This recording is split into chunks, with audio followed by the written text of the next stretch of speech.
You've probably tried to enter your rich era before. New budget app in January. Deleted Shein off your phone. Told yourself this was the year. By March, you were right back where you started, and you blamed yourself for it. Here's the actual problem. Almost every piece of rich era advice online is about willpower. More discipline, more hustle, more saying no.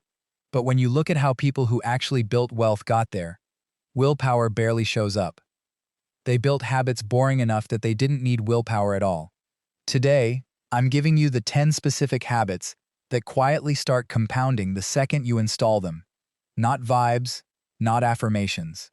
And stay to the end, because habit number 7 is the one nobody talks about, and it's probably costing you more than every other habit on this list combined. Habit 1. Pay yourself in the first 24 hours. The moment your paycheck lands, an automatic transfer moves a fixed amount into savings or investing before you've seen the balance. Money you never see is money you never miss. Money sitting and checking for 2 weeks gets spent, not because you're careless, because your brain treats visible money as available money. By the way, if this is landing for you, subscribe. The algorithm doesn't push videos that challenge how people think about money unless viewers actively tell it to. Habit 2. The 24-hour rule. Any non-essential purchase over $50 waits 24 hours before you buy it. Not forever, just 24 hours. That single pause kills almost all of what's actually impulse spending. Because impulse, by definition, doesn't survive a full day.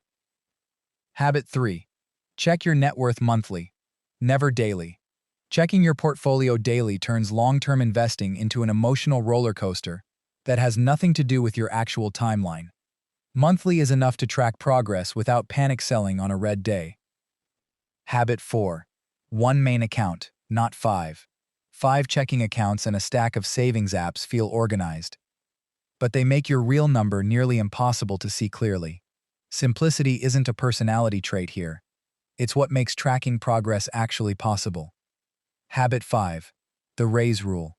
Every time your income goes up, raise, bonus, side income, at least half of that increase goes straight into savings or investing before your lifestyle adjusts to it.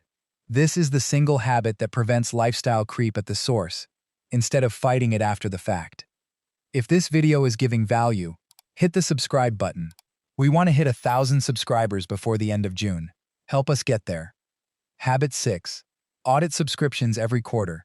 Not because $9.99 is the problem, because subscriptions are designed to be forgotten, and forgotten charges are the only kind of spending that costs you money with zero benefit in return. Habit 7. The one almost nobody mentions. Every piece of rich era content obsesses over cutting spending. Skip the latte, cancel the subscription, eat at home. Here's the brutal math. Cutting $200 a month in expenses caps out. There's only so much spending to cut. Growing your income has no ceiling. The habit that actually moves people into a different financial category isn't a smaller grocery bill. It's treating income growth as a habit. One annual negotiation, one new skill, one side income stream you build deliberately, every single year, the same way you'd treat a workout schedule. People obsessing over their coffee spending, while never asking for a raise in 5 years, are optimizing the smaller number while ignoring the one with no limit. Habit 8. Invest on a schedule, not on a feeling. The same amount, the same day, every month, regardless of what the market did last week. Trying to time the market is a habit that consistently loses to simply being in the market, automatically, on autopilot. Habit 9.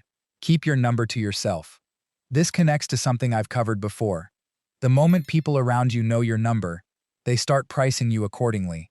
Maintaining a quiet financial identity isn't secrecy. It's protecting the exact conditions that let you keep building in the first place. Habit 10. One full financial review, once a year.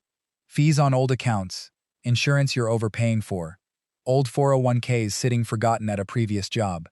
None of these cost you money in a dramatic, noticeable way. They cost you money quietly, every single year, until you actually sit down and check.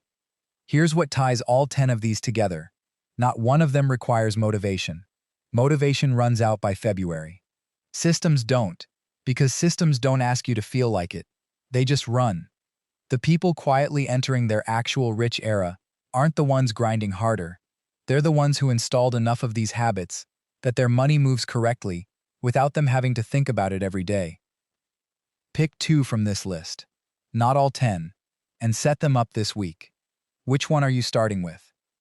Tell me in the comments, and subscribe if you want the deeper breakdown on Habit 7, because growing your income is a video on its own.